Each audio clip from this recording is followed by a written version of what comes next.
Greetings, citizens of the world. We are Anonymous. Contrary to what you may believe, life as you know it is a lie. Your society is a cage, your jobs are voluntary slavery.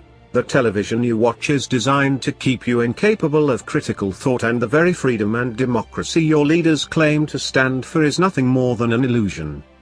Under the guise of morality, your government sells weapons to the very countries that they claim to protect you from, lining their pockets with the spoils of war, billions made by the death of millions. They continue to invest in a flawed system that supports a dying economy, creating poverty and crime.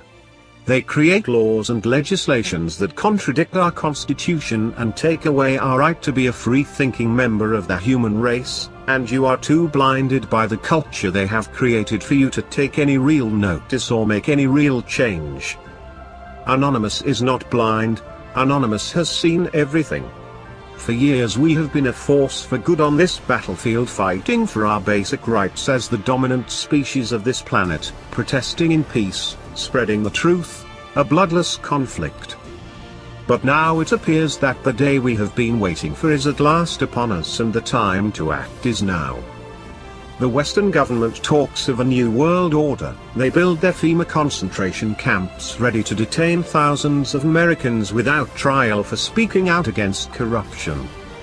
They move to censor the internet, the one place freedom of speech truly exists, taking away our right to learn. They weaken our democracy every day, tightening their grip until they have complete control, and these actions are confirming the fears of the Zionist enemy, forcing their hands and bringing us ever closer to nuclear extinction. And yet you occupy public places in peaceful protests, while others even choose to do nothing. Doing nothing in this crucial year is dangerous. If the recent defeat of SOPO at the hands of Anonymous has taught us anything, it's that, yes, it is time for a new world order, but it is a new world order of the people, not the government. Gone are the times you can sit and watch from the sidelines. Gone are the times you could live in ignorance. Now is the time to fight. We have the tools to build a whole new system where corruption will be wiped clean. Leaders will have the best interests of the people, and you, the West, will have your first taste of true freedom. It is not too late to act, but time is short. Living behind closed eyes is not an option anymore, because they will draw first blood. They do not have the capability to fight real people power. We must unite. And we must take action. There will be a time and a place where every Anonymous will be called upon to destroy this cancer that exists in our leadership, and when that day comes, we will show them that we are truly Legion. If you cannot fight, use your critical thought. This is what they desperately want to take from you. Do not let them. Do not accept conventional thought, question everything, and most importantly, spread this message. We have a genuine chance of change, but every free man, woman, and child must stand united and declare, I am a human being. And you cannot take my right to be free. And to those who would silence our voices, Anonymous knows who and what you are. Anonymous has always known. Anonymous is not so easily brainwashed by television and celebrities, and we will be the when you fall. When you are finally exposed for the monsters you really are, we will be there. When the people you tried to control storm your buildings and drag their dictators through the streets, we will be there.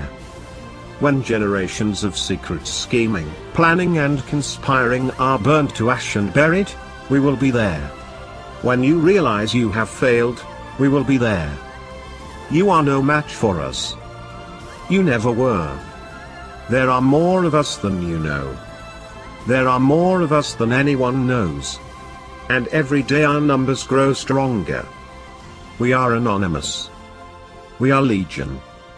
We can forgive, though we shall never forget. What it is basically is a roadmap to totalitarian global government, and they don't even really bother to hide it that much anymore. The slogans, transforming our world, and nobody's going to be left behind, and they emphasize this over and over again. Nobody is going to be left behind. You cannot run to the woods. There's no escaping this, right? So if you think I'm going to build a bunker and I'm going to save a lot of food, that's not going to work. Nobody is going to be left behind. But the end goal really is very simply a totalitarian world system. They call it the New World Order a lot. If you listen to their speeches, George Bush in 1991 went on TV, said the purpose of me invading Iraq under the UN is to create a new world order. And he told us what the New World Order was, right? It's a world where the UN peacekeeping forces can implement the vision of the UN's founders, who we went over at the beginning, right? Stalin, Alger Hiss, these types of people. Why would we want UN peacekeeping forces implementing this totalitarian vision? Well, I don't know, ask George Bush. So the strategy they've given us this to is divide the world up into these regional governments, and no country will be allowed to be left out of these things. That's why they freaked out about the Brexit, right? And they're doing everything they can to prevent the British from actually leaving the European Union. Then they'll have to stick them in another regional government. They want a global currency, they want a global education system, et cetera, et cetera. And here's what Henry Kissinger told us. I call him Henry New World Order Kissinger. He released a book in 2014, World Order. And whenever you hear world order, you can just substitute the word order for government and you get a picture of what they're talking about. And he says, the contemporary quest for world order will require a coherent strategy to establish a concept of order within the various regions and then to relate these regional orders to one another. Even Sarah Palin, love her or hate her, whatever, but she's, important figure in our political debate. And she says it's time to get out of this UN, right? The one world government apocalyptic stuff, and it's good that the British decided to leave, and America can learn an encouraging lesson. It's time to dissolve the political bands that connect us to the agendas not in our best interest. May UN shackles be next on the chopping block. So as for solutions, I always tell people we need to pray, right?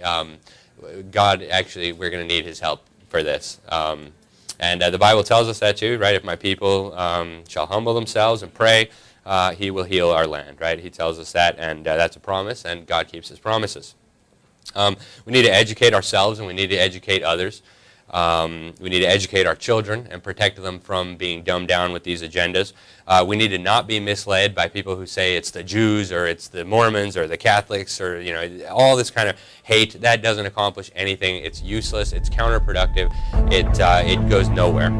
Wars are raging, and civil strife and conflict are raging across a swath of nearly 10,000 kilometers now, from the Sahel of Africa into Central Asia. And there is an alarm of a world that seems to be spinning out of control.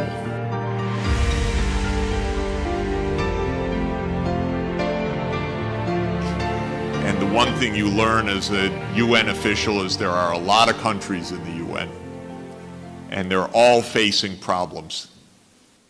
Every place I go is in the midst of environmental stress. And sometimes it's shocking, a kind that you don't even realize, or that I don't realize.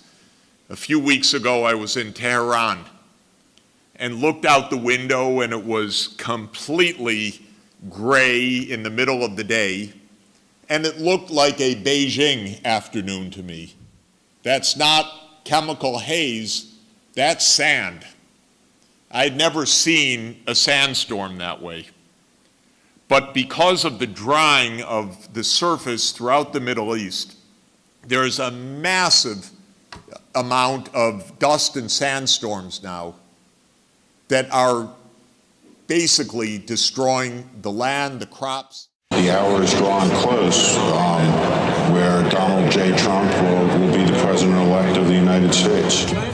As the night wore on and one result after another seemed to go to the Republicans, the feeling here of having a celebration or a party in Manhattan began to evaporate. People began to leave even before the final result. This criminal government cartel doesn't recognize borders, but believes in global governance, unlimited immigration, and rule by corporations.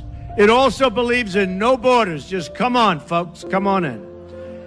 Speaking in secret to a foreign bank, again, just revealed, Hillary Clinton said, "My dream is a hemispheric common market with open trade and open borders." Well, there go the rest of your businesses, and there goes your country, folks. She doesn't say that. Behind closed doors, when she thought no one was listening, she pledged to dissolve the borders of the United States of America. No borders. You don't have borders, we don't have a country. WikiLeaks has given us a window into the secret corridors of government power, where we see a former Secretary of State announcing her desire to end forever the American independence that our founders gave to us and wanted us to have. American soldiers have fought and died to win and keep America's freedom. And now Hillary Clinton wants to surrender that freedom to these open borders, open trade, and a world government. And by the way, we want a government for the United States. We're very happy with it. We're very happy.